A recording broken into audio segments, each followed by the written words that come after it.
Voilà, merci bien. Donc, on avait commencé l'après-midi par un exposé un petit peu provocant. Je vais peut-être excusez si je suis un petit peu provocant, mais l'empowerment, si on ne le fait pas un peu provocante, les messages passent moins bien parce que c'est un mot un peu bateau. Il y a certaines notions. Quand la provocation, non pas que je veuille vexer les gens, mais la provocation permet de se poser des questions. C'est aussi un petit peu pour ça. Donc voir la notion d'empowerment, de la théorie à la pratique. L'empowerment, c'est un concept qui devient à la mode, on en parle de plus en plus. C'est pas toujours bien compris. En plus, c'est un mot qu'on a du mal à traduire quand on veut le mettre en français. Ce sont des périphrases.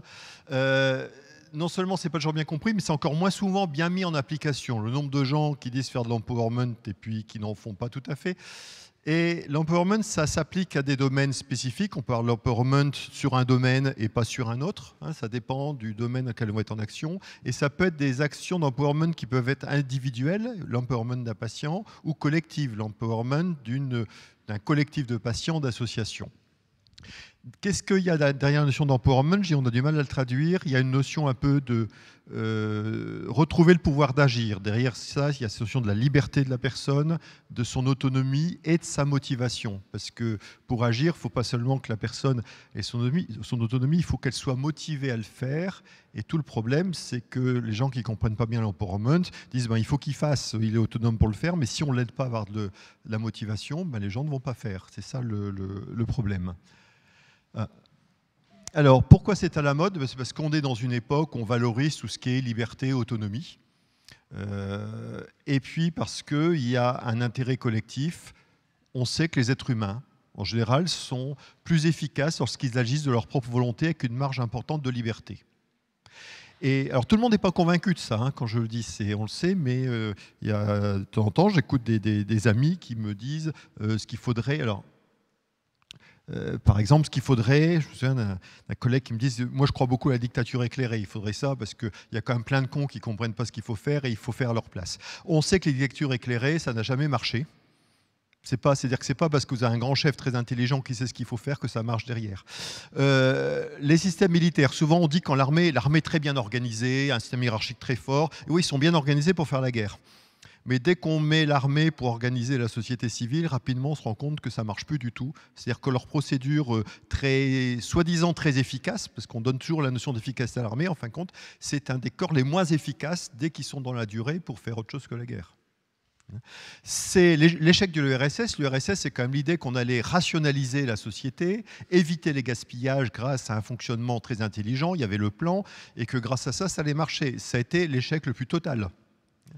La santé publique, le nombre de programmes de santé publique dans le monde entier qui sont des échecs, parce que ce sont des programmes qui ont été bien pensés, qui correspondent à une logique, puis dans la pratique, ça ne marche pas, parce que les gens ne fonctionnent pas comme ça, alors même que le programme était cohérent. Le nombre de plans qu'on conçoit, un jour on présentait le plan Alzheimer, puis je demandais, mais dans votre plan Alzheimer, où sont la participation avec les aidants familiaux, par exemple? Comment ça, ils ne sont pas inclus.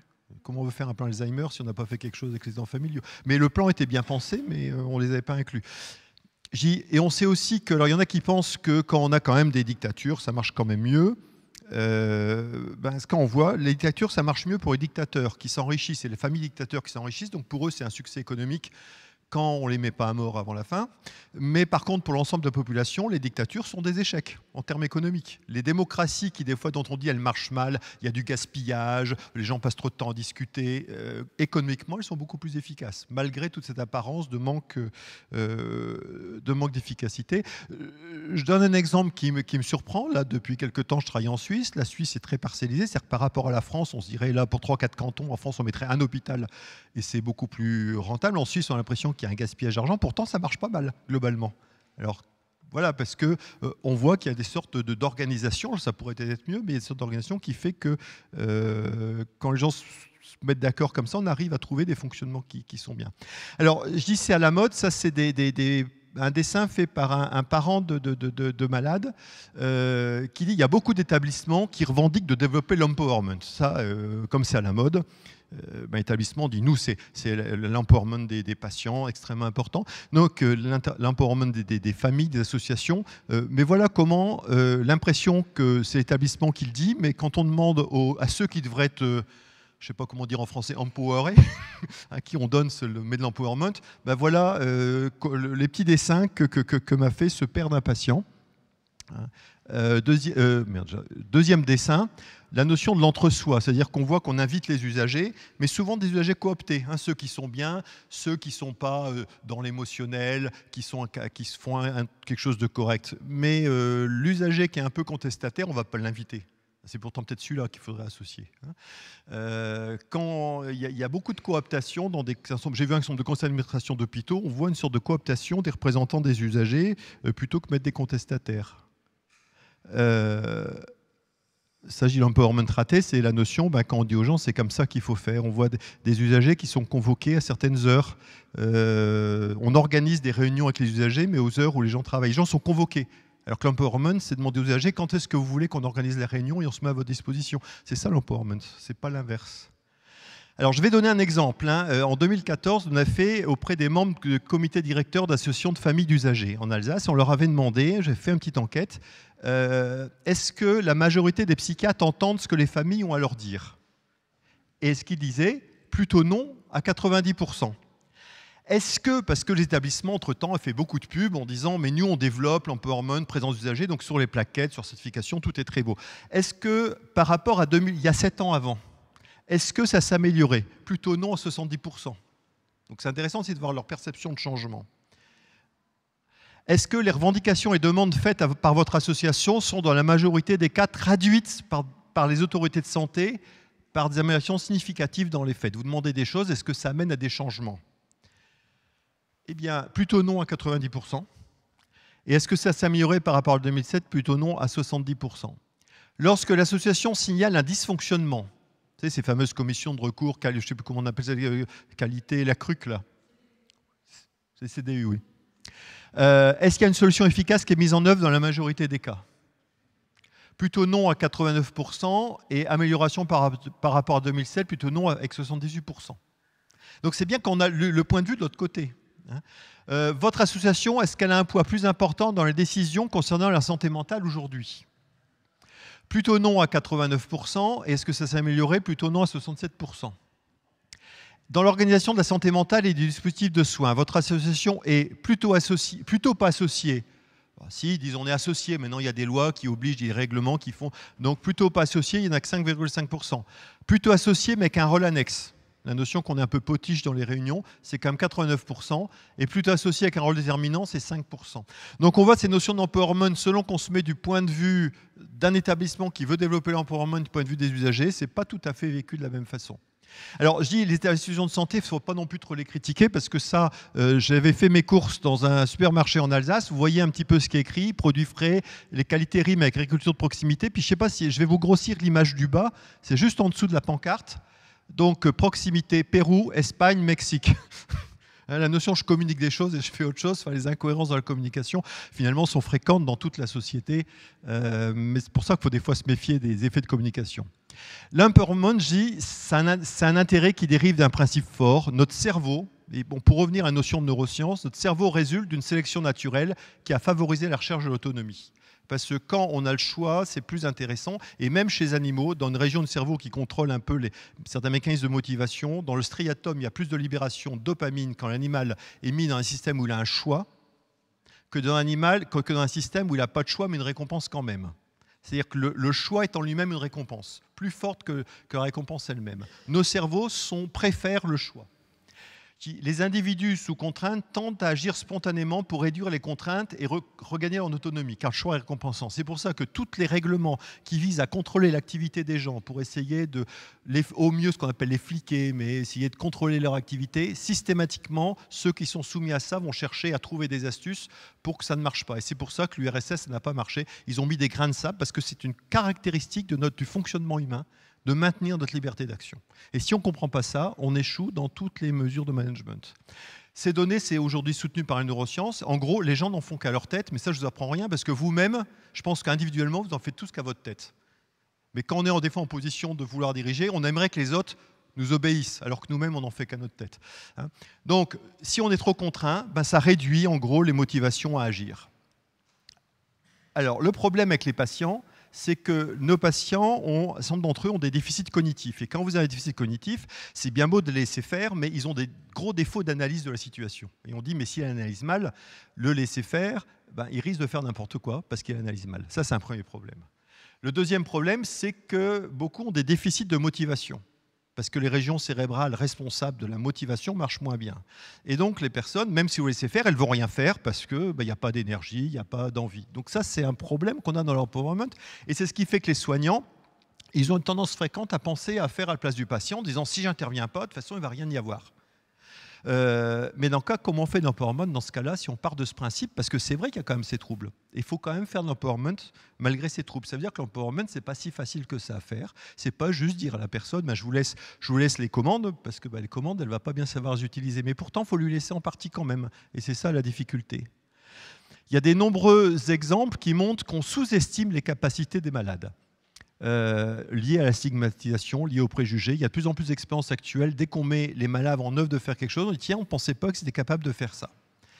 Et justement, d'accord, ils ont des troubles, mais peut-être pas autant que ce qu'on l'imagine, et on décide beaucoup trop à leur place. C'est ça un des problèmes de l'empowerment dans les équipes soignantes. Et ce qui fait qu'on va avoir des comportements insuffisamment soutenants. Soit on va avoir des demandes excessives aux malades. On va lui demander de faire des choses qu'il ne peut pas faire. En disant, mais vous devriez faire ça. Puis après, on va dire que c'est un mauvais malade parce qu'on l'a mis en moyen de faire, puis il n'a pas fait. Mais sa pathologie fait qu'il ne peut pas faire. Donc, il va falloir le soutenir derrière. Ou alors, du coup, on dit, il ne sait rien faire, on ne va pas lui faire de demande. Puis là, on ne va pas l'aider non plus. Ou on va le soutenir, mais de façon pas adaptée. C'est-à-dire que, on parlait tout à l'heure par rapport aux enfants, la notion de comment je donne aux adolescents, on va faire ce qu'il faudrait d'après leurs propres ressources. C'est des choses individualisées. Et il faut leur demander, mais ils auraient besoin de quoi comme aide? Et puis s'ils n'arrivent pas à le dire, il faut les aider à formuler. Il y a des programmes, comment on amène quelqu'un à découvrir le type d'aide dont il aurait besoin. Alors, je sais pas. Alors, il y a aussi le faux empowerment. Le faux empowerment, j'ai donné un exemple par rapport aux journées francophones de la schizophrénie. Il y a laisser se débrouiller. Il y a maintenant plus de 10 ans, j'avais créé les journées francophones de la schizophrénie, qui sont pas mal développées dans un certain nombre d'endroits. Puis on voit qu'il y a des endroits, si on ne fait rien, c'est fait pour que les associations se lancent. Les gens ne se lancent pas. Puis il y a des endroits, ils organisent. Donc en Suisse, ça a pris beaucoup de succès. Mais je ne citerai pas, mais il y a un service universitaire qui est très pour l'empowerment pourtant, qui est derrière ça, pilote ça, mais alors de façon très curieuse, ils convoquent les associations. Et ils organisent pour eux. Pourtant, c'est un service avec des gens qui sont convaincus de l'empowerment et qui font, mais ils sont passés à côté parce qu'ils sont en train d'organiser à la place des associations, plutôt que de se mettre au service des associations. Et on voit que même des gens convaincus qui sont dans le domaine ont du mal à avoir ce type de position. Donc le faux empowerment, c'est laisser se débrouiller, forcer à faire en disant mais vous devez faire ci, vous devez faire ça, vous êtes responsable, et ça c'est l'empowerment. On voit des fois certains syndicats qui râlent et qui disent mais avec l'empowerment, vous voulez forcer les patients à faire. Et c'est vrai que si c'est mal conçu, c'est-à-dire que vous voulez vous décharger pour que nous on les soutienne plus et qu'on prenne leur place. Mais ça c'est pas le bon empowerment. Et puis organiser à la place, non. Les difficultés à développer l'empowerment, elles viennent que les gens en situation de pouvoir, qui par leur réussite dans leurs études ont appris que leurs idées ou leurs solutions sont souvent les meilleures que les idées ou les solutions des autres, parce que c'est pour ça qu'ils ont réussi leurs études. Ils ont bien vu qu'il y en avait plein qui n'avaient pas les bonnes solutions. Eux, ils ont les bonnes solutions, ils ont eu les bons résultats à l'examen. Et bien quand on est comme ça, on a du mal à laisser le pouvoir à d'autres qui sont perçus comme ayant une analyse moins bonne. Et ça, vous avez ça fréquemment chez les médecins, qui se disent, mais le malade, là, moi je sais, j'ai appris. Il est en train de me raconter n'importe quoi. Je sais que la vaccination, c'est quelque chose d'important, c'est quelque chose qu'il faut faire. Et puis le malade qui commence à dire, mais moi je préfère les plantes, la vaccination, je suis contre, ça provoque ceci, cela. Il y a des moments, quand vous avez toutes les données de santé publique qui vous prouvent le contraire, ça peut énerver, parce qu'on dit, mais le patient, il est à côté de la plaque, il ne sait pas ce qui est bon pour lui. Sauf qu'il est irrationnel, mais il en fera quand même qu'à sa tête. Donc, en voulant décider pour eux, ça, c'est pas l'empowerment parce qu'on risque d'avoir des blocages. Pareil, vous prenez un énarque qui a une connaissance extrêmement étendue sur le plan juridique, administratif, politique, économique, il va mal tolérer des remises en cause avec des gens qui ont des pensées trop simplistes et fausses. Parce qu'il dit, mais il est en train de penser, je sais ce qu'il faut et c'est manifeste. Parce que quand on est en situation de bien savoir et d'avoir raison en plus, quand vous avez quelqu'un en face qui vous dit quelque chose qui est complètement aberrant, vous dites, mais il faut sauter au-dessus, on ne va pas l'écouter. Mais quand on commence comme ça, justement, on est en train de négliger l'importance de l'empowerment. Quand on sait qu'on a raison, on aimerait court-circuiter l'irrationnel de l'autre pour aller plus vite. Et on a du mal à supporter la contestation, à accepter les contre-pouvoirs, on va dire, inutiles ou nuisibles. Sauf que dans l'espèce humaine, les gens, si vous essayez de décider à leur place, ça ne va pas marcher, quand bien même ils auraient tort. C'est ça qu'il faut avoir des notions d'empowerment. Et il faut beaucoup d'humilité, de patience et un grand degré d'habileté pour guider quelqu'un en douceur tout en laissant libre de ses choix. Et ça, on l'a dans un domaine pourtant que beaucoup de gens, pas tout le monde, mais beaucoup de gens savent faire, mais ils ne le font pas forcément ailleurs. C'est quand on a des enfants. On sait très bien que les enfants, on ne va pas les forcer et on ne pourra pas faire ce qu'on voudrait qu'ils fassent.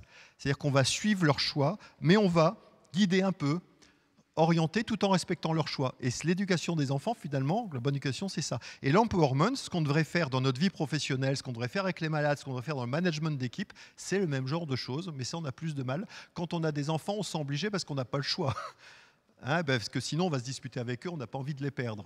Mais dans le domaine professionnel, on a plus de mal à accepter ce genre de stratégie.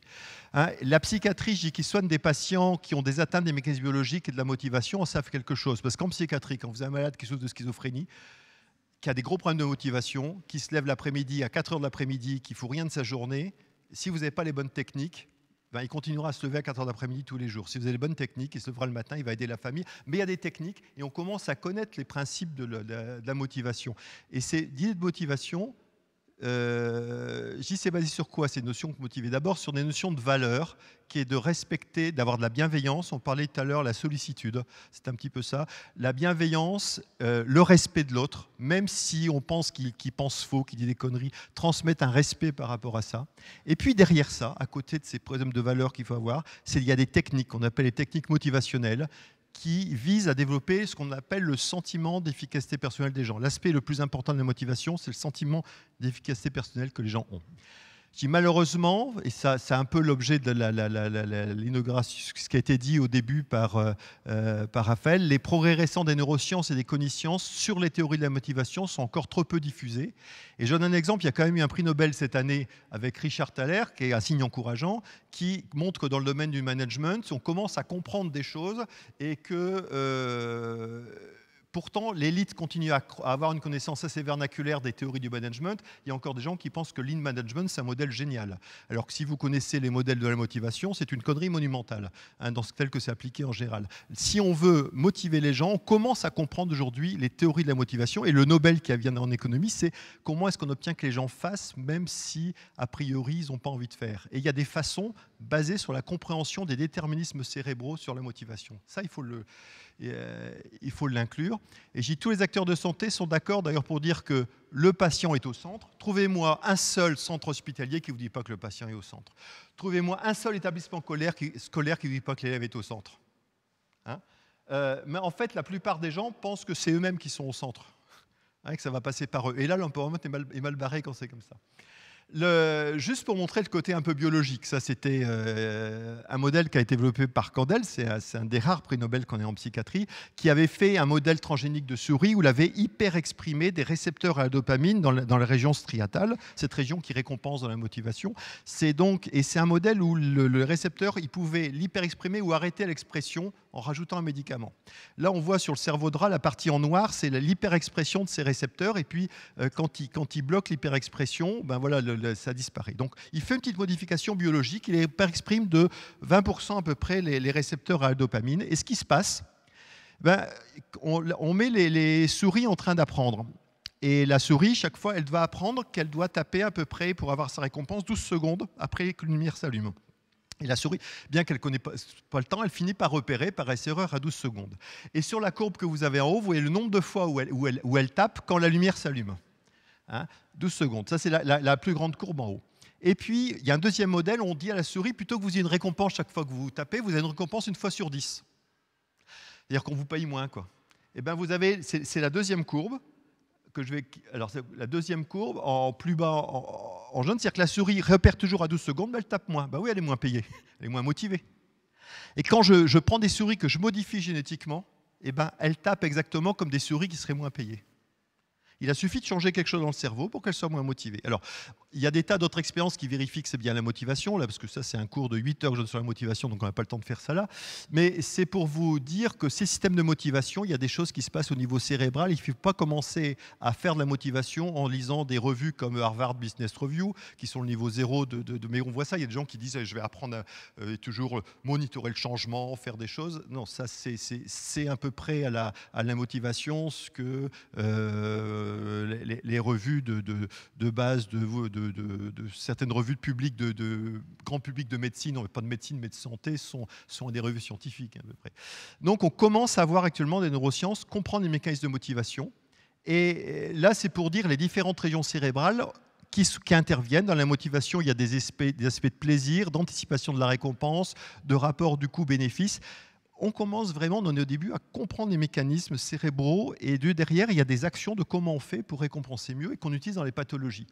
Un des grands noms derrière, que je ne sais pas si beaucoup d'entre vous le connaissent, c'est Albert Bandura. Albert Bandura, c'est un des plus grands psychologues connus, peut-être en France moins connu, mais il doit avoir 80 ans, il est toujours prof à Stanford, il est toujours payé par l'université de Stanford à son âge, c'est vous dire quand même que les Américains ne payent pas les gens pour rien, et qui avait reçu en 2016 la médaille des sciences. Et Albert Bandura, il a fait beaucoup de travaux sur les théories de la motivation, et c'est lui qui a notamment développé que c'est notre sentiment d'efficacité personnelle qu'il faut développer, et avec des techniques, et ça s'enseigne ces techniques-là.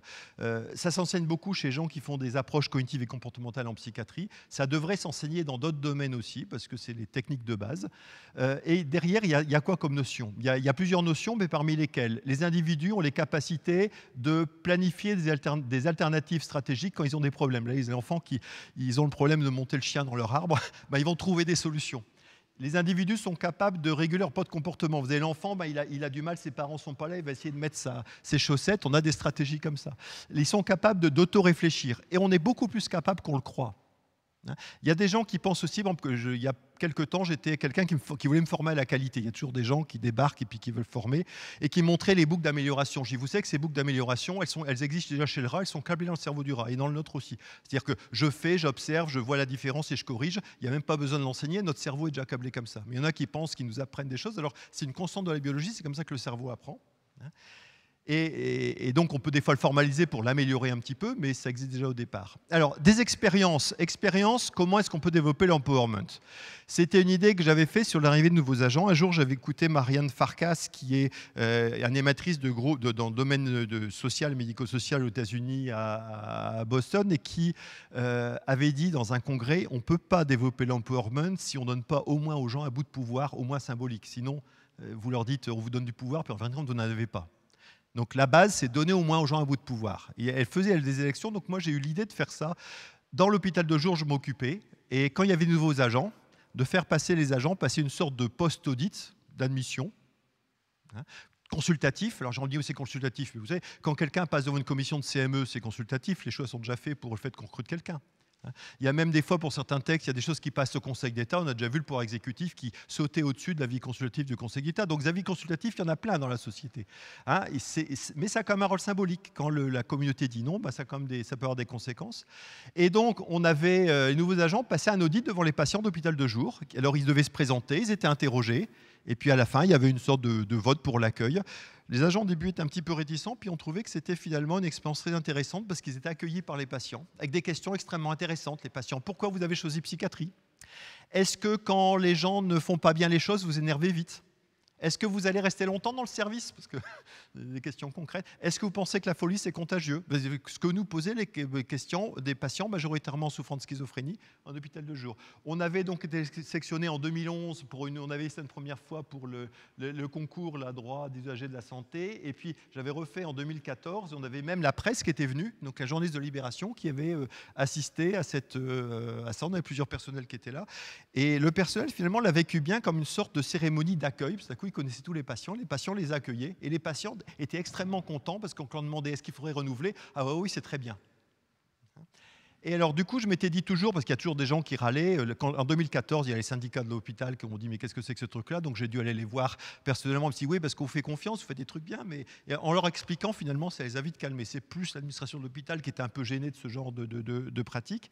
Et moi, quand j'ai repris la direction de mon hôpital en Suisse, je me suis dit, ben, moi, je vais passer, puisque je suis nouveau là-dedans, je vais passer un audit devant les patients, parce que j'ai dit, c'est le canton qui dirige, mais fondamentalement, le directeur, c'est l'employé des usagers.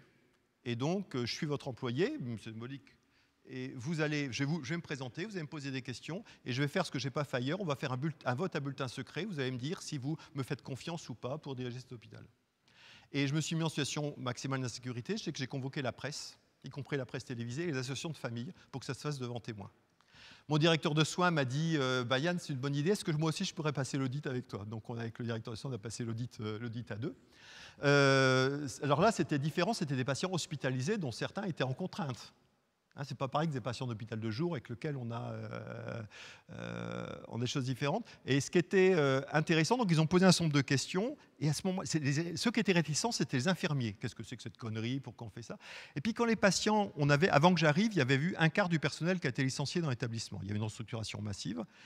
Qui a été très difficile sur le plan psychologique pour le personnel. Et quand les patients ont commencé à râler après nous en disant mais on n'a plus assez d'infirmiers, on les maltraite, ils ne sont pas bien, les infirmiers ont commencé à trouver que les patients avaient une perception bonne des choses et des très bonnes idées, et que les patients étaient des vrais citoyens, parce qu'ils n'avaient pas perçu que les patients pouvaient être leurs alliés. Et ce qui était intéressant, à ce moment-là, il y a eu des demandes. On aimerait bien, par exemple, une machine à laver. Alors, c'était symbolique et tout. Notre directeur financier a dit, mais qu'est-ce que c'est que cette connerie de machine à laver? On ne va pas commencer à faire, on en fait tout le truc collectif. Mais comme ça avait été demandé, on l'a fait.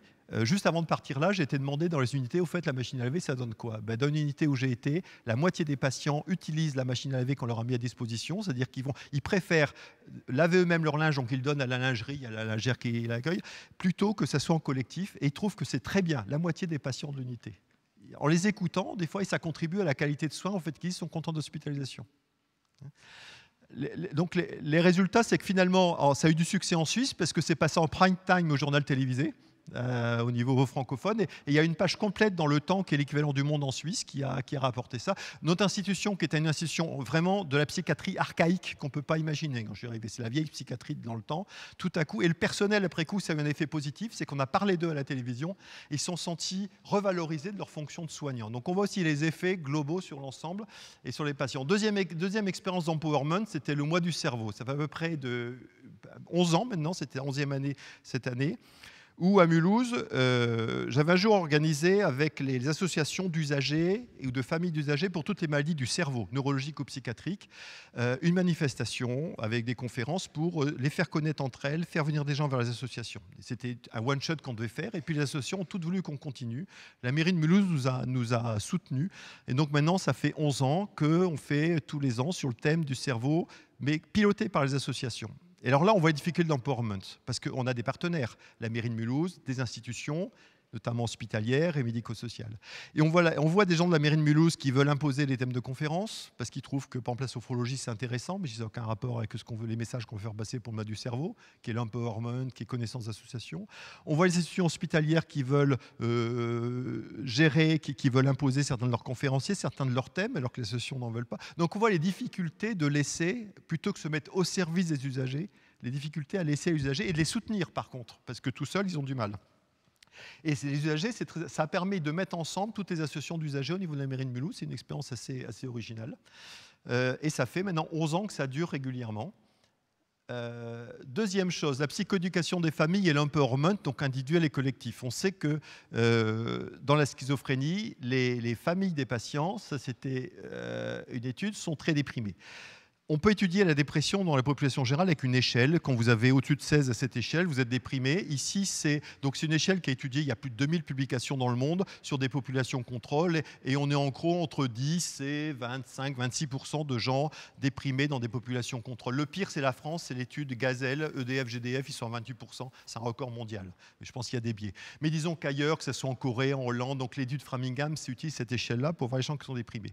Et on a vu que dans les gens qui participent qu'on leur offre enfants qui souffrent de schizophrénie, qui participent à des groupes de psychoéducation, on est à plus de 50% sur des... Là, on a actuellement, les statistiques, elles étaient vers 500 et quelques, j'ai plus de 1200 familles de toute la France, et on a plus de la moitié qui ont des scores supérieurs à 16. Or, on sait qu'un score supérieur à 16, c'est une mortalité doublée, parce que quand les gens sont déprimés, on meurt beaucoup dans la dépression. Le suicide un peu, mais beaucoup de problèmes cardiovasculaires.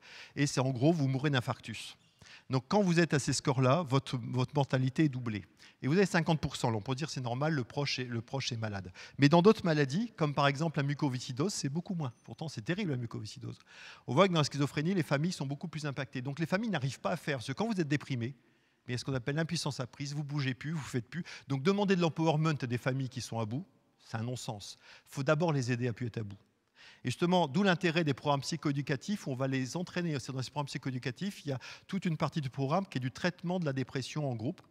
Et les résultats qu'on a avec ce type de programme, qui est le programme Pro-Famille, dont certains ont déjà entendu parler, qui existe dans un certain nombre d'établissements, les résultats, c'est non seulement on améliore nettement leur score aux échelles, mais en termes concrets.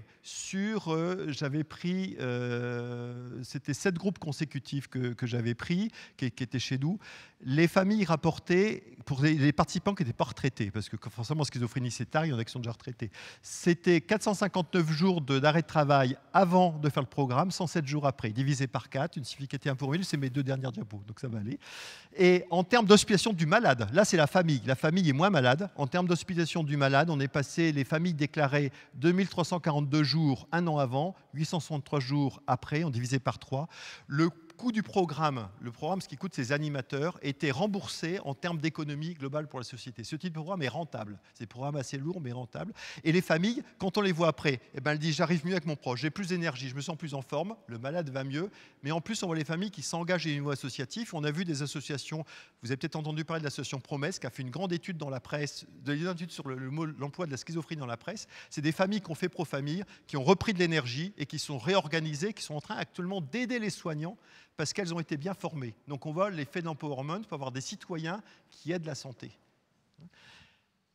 Et voilà, alors les médiateurs de santé pairs, j'ai aussi, c'est une notion, on a du mal à les inclure, c'est-à-dire des gens qui sont passés par la psychiatrie, qui travaillent en psychiatrie, grosse opposition des syndicats. Toutes les équipes qui ont eu des médiateurs de santé pairs montrent des effets favorables dans les équipes d'amélioration du fonctionnement et de moins de stigmatisation. Mais on a du mal à accepter des gens qui sont passés pour la psychiatrie. Hein, donc c'est des notions qui sont importantes et empowerment, c'est par là. Les groupes d'entraide mutuelle qui sont des véritables succès, hein, qui aident les gens. Il y avait un modèle, moi j'étais très admirateur en Suisse, c'est à Lausanne, c'est une espèce d'énorme gemme, ça s'appelle le GRAP. Si vous ne connaissez pas, vous allez sur Internet, groupe roman d'accueil et d'action et d'accueil en psychiatrie. Ils sont plus de 1000 adhérents. C'est à la fois une sorte de super ESAT, de super gemme. Eux, les appels téléphoniques 24-24 pour les suicides, c'est les malades qui les gèrent. Alors quand on raconte ça à des Français, vous dites mais vous êtes fous.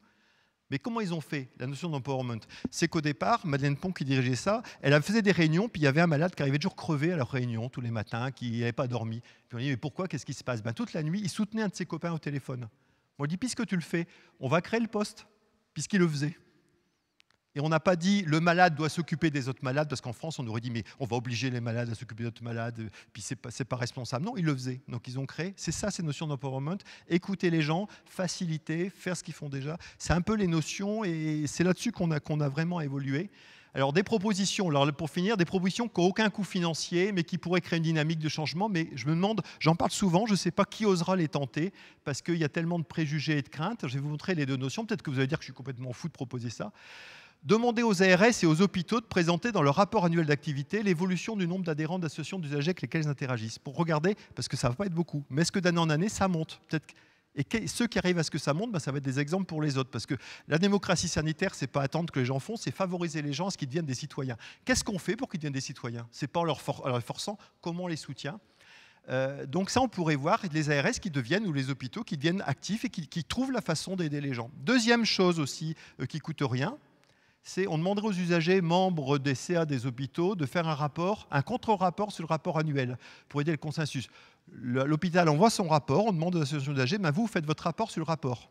Alors bien sûr, il peut y avoir des conneries qui sont écrites. Mais en même temps, si tous les ans ils disent il y a toujours ça, qu'on vous n'êtes toujours pas entendu sur ce point-là, ça va obliger à faire des changements. Actuellement, c'est comment? C'est une sorte les associations d'usagers sont un peu potiches dans le conseil d'administration, elles contrôlent ni l'ordre du jour, elles n'ont pas d'alternative, elles peuvent rien faire. Là, le fait de faire un contre-rapport, même si des fois ils se trompent, même si ça amènera à changer des choses, hein, mais voilà, je dis, vous n'êtes pas très sérieux, est-ce que vous imaginez toutes les dérives? Ben, je pense que si on osait faire ça, je ne suis pas sûr qu'il y ait beaucoup de dérives graves et je pense que ça changerait et ça ne coûte rien, ça pourrait changer. Et là, c'est des exemples de développement d'empowerment. Voilà, ben, je vous remercie de votre attention. Là, ce que je voulais dire, c'était que l'empowerment, c'est individuel collectif, qu'il y a de nombreuses réticences, inerties, parce que c'est une approche qui va à l'encontre de l'intuition commune du choix rationnel. C'est autoriser que l'action qui va être faite ne va pas être forcément la plus efficace a priori. Mais il faut que les gens, par erreur, se corrigent. Ça nécessite des compétences et connaissances peu développées dans le domaine de la motivationnelle, ça ne s'improvise pas. Et ça va à l'encontre du plaisir du chef à décider, parce que quand on a des responsabilités, on aime bien, puis il y a un plaisir à décider, organiser. Et comment on se dit, c'est quoi être chef si je ne décide pas? Ben, on peut peut-être être chef autrement en décidant, mais juste en accompagnant, comme des parents avec quelqu'un. Et ça, je donne un exemple sur un patron suisse qui c'était dans le temps, le patron qui ne voulait pas être chef et qui a décidé, dans son entreprise, comme ça ne marchait pas bien, il a supprimé l'organigramme, les contrôles qualité, services d'expédition, les ressources humaines, les reporting, les réunions. Il a changé le fonctionnement et puis au bout d'un moment, pour vérifier que ça marchait bien, il est parti en vacances 1 an pour vérifier qu'il n'avait pas besoin d'intervenir. Quand il est revenu, l'entreprise avait 15% d'augmentation de son activité. Hein, donc voilà des exemples de gens qui ont... Parce qu'il dit qu'on veut contrôler pour 3% d'individus qui ne suivent pas les règles. Ça coûte très cher d'avoir tout un système de management pour 3%. Voilà, je vous remercie de votre attention.